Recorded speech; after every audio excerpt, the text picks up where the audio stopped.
SmartShare Housing's Homeshare Slow program has, since 2017, assisted hundreds of clients and thousands of community members in considering the homeshare process and whether it makes sense for them.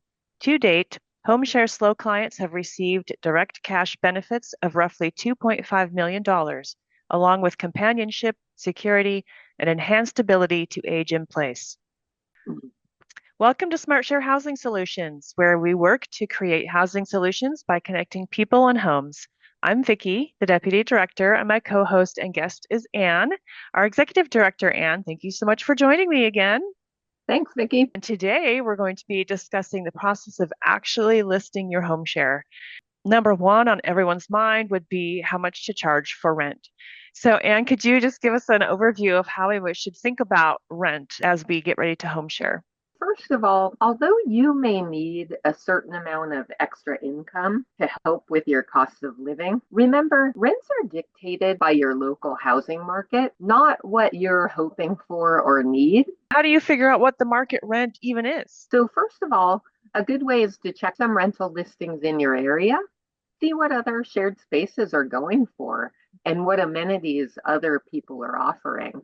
Another good way is to talk to friends and colleagues. Lots of people around have some experience sharing housing. Maybe if you know a real estate professional or a property manager. And remember, you're balancing what you want to share and what you expect in help from your housemate with a higher rent.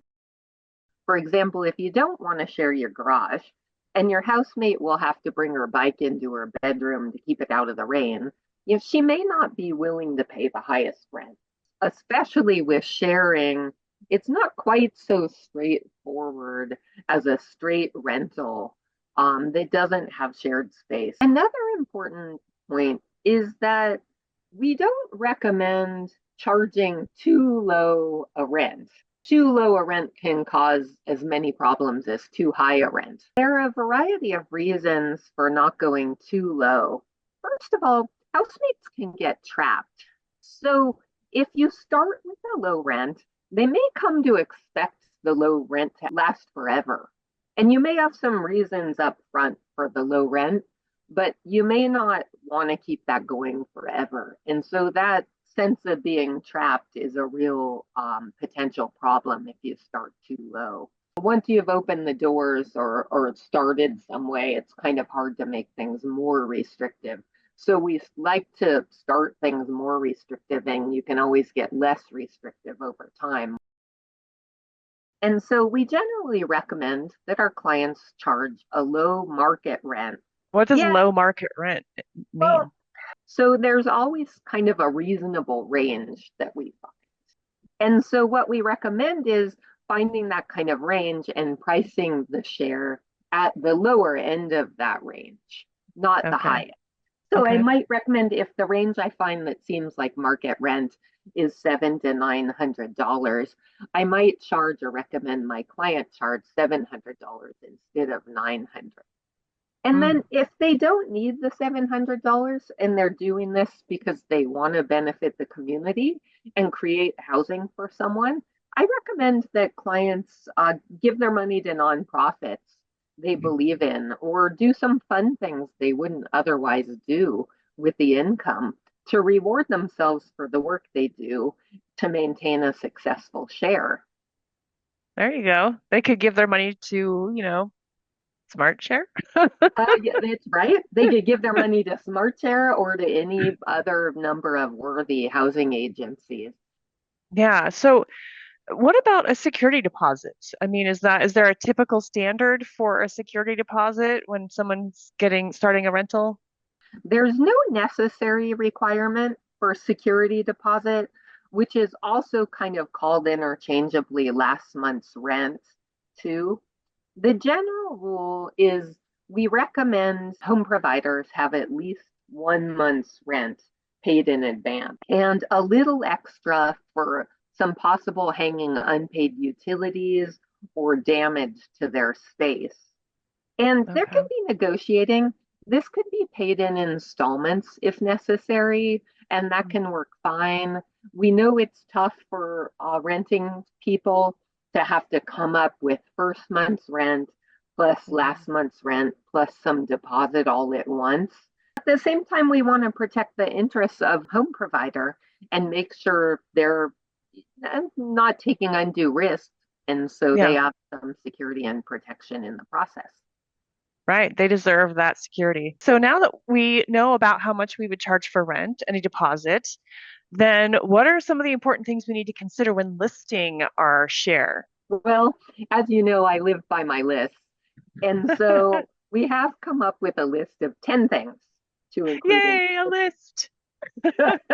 We want to build an accurate snapshot of this so that you get interest from a wide segment of people that may be good fits and not from people who won't. These 10 things to help people along here. One, think about and jot down the best features of your listing. For example, these may include the general location, access to shopping or freeway access if you're looking for a working person, parks and gardens, and these kind of things. There may be other best features specific to your space. Think about what these may be, and if you need help thinking about them, look at other listings around. So, on the flip side of it, think about and jot down the worst of it. What might people not like about your space? Is it an older place? Is there a lot of noise? Maybe a bar next door, a drummer who resides in the attic, or an infant or toddler around? Animals. Yeah, and I think it's super important to be transparent about both the pros and the cons because you never know what is a pro or a con. You might be thinking that you're listing pros and cons, and for someone else, they're flipping it.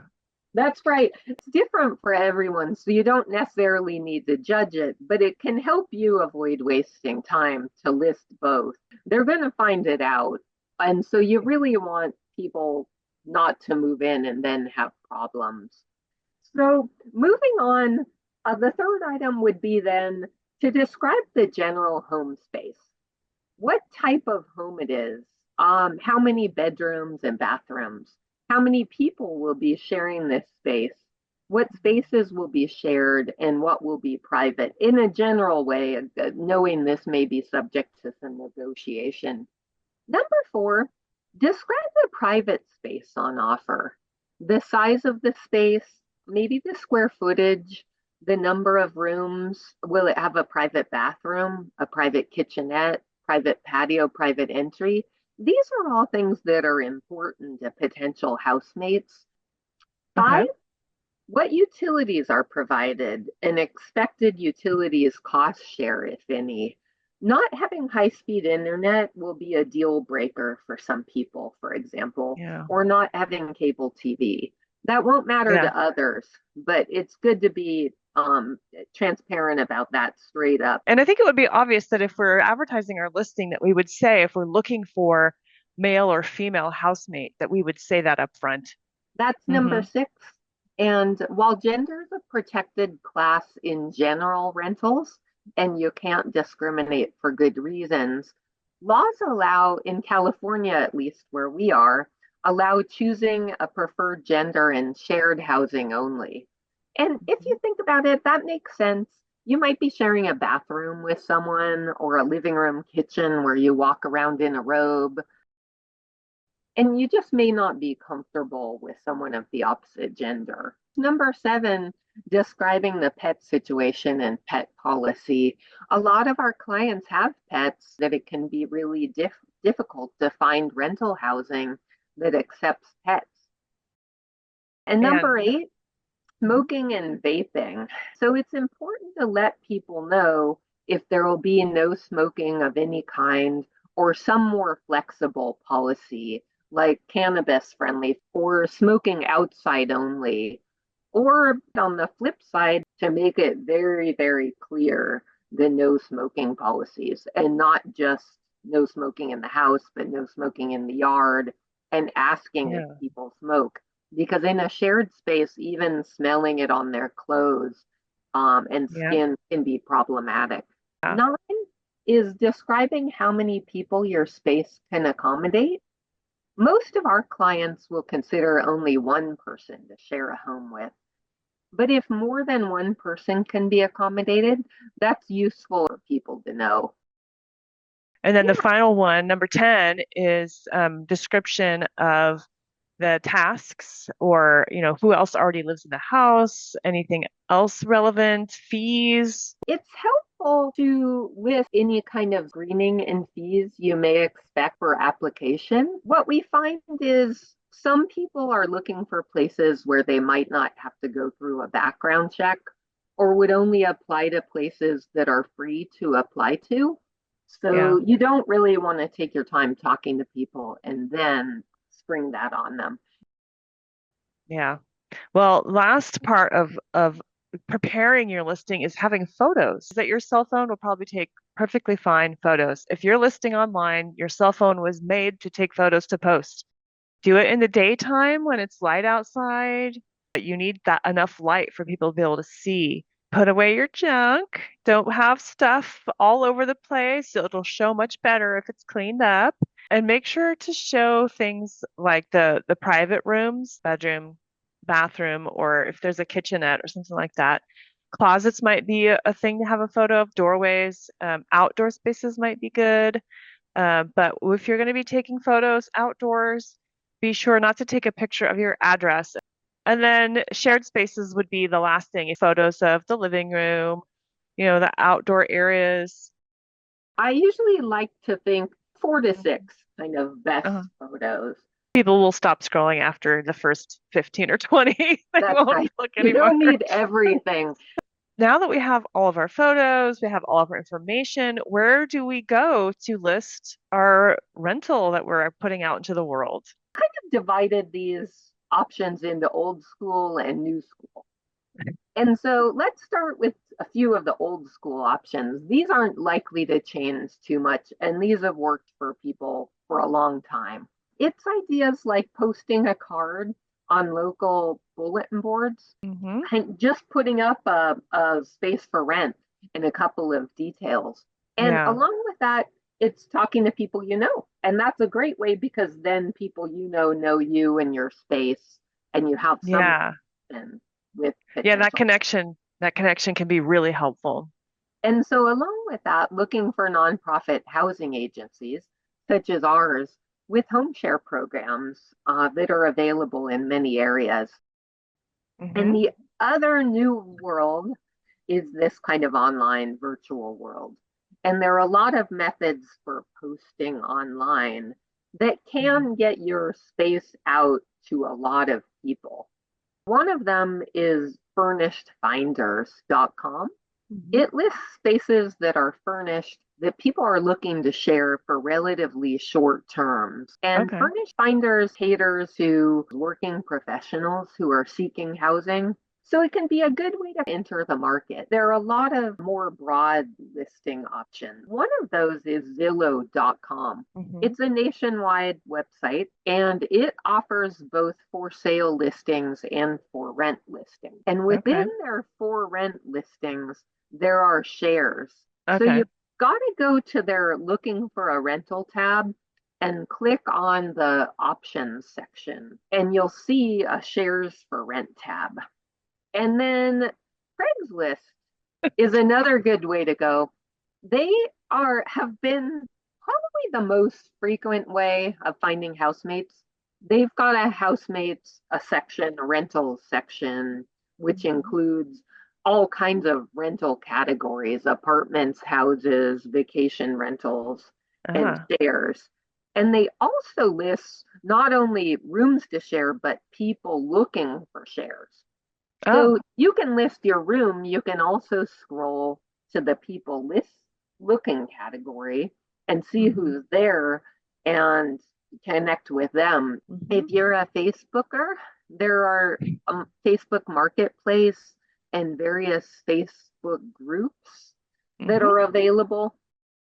You can always list on Facebook Marketplace, and that will go out for you for free. And then these groups are also free. So just think about where you live, your area code, the names of your town, abbreviations that are common, and buy, sell, trade, or rentals. Use the word rentals after. So those are all ways that you can find places to list your property. So there's a lot out there and it can be tricky to navigate, but in some senses, you want to try everything that you're Hmm. comfortable with. Something to talk about is sort of navigating potential fraud and how we avoid that in different categories. Yeah, and I And think that no matter how you list, whether you go old school or new school, there's a risk involved. avoiding scams is a real important topic. That sounds too good to be true. It probably is. The importance Hmm. of doing background checks, taking your time and not letting anyone rush you. Yeah, Scammers are often trying to get people to make bad decisions fast.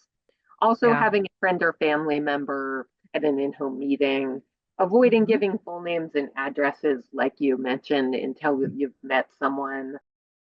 It's important for people to think about this like a job. And Hmm. so this is a huge opportunity to increase income and bring other benefits, but it's also a bit of a job. So we like Yeah. people to think realistically about it and have the tools to do the job fairly and well and Well, safely. I'm glad you're here to help us break it down, Anne. Thank you. Thanks for joining us. And for more information on home sharing, visit our website, smartsharehousingsolutions.org, or email us at info@smartsharehousingsolutions.org. And we'll see you on the next video. Bye.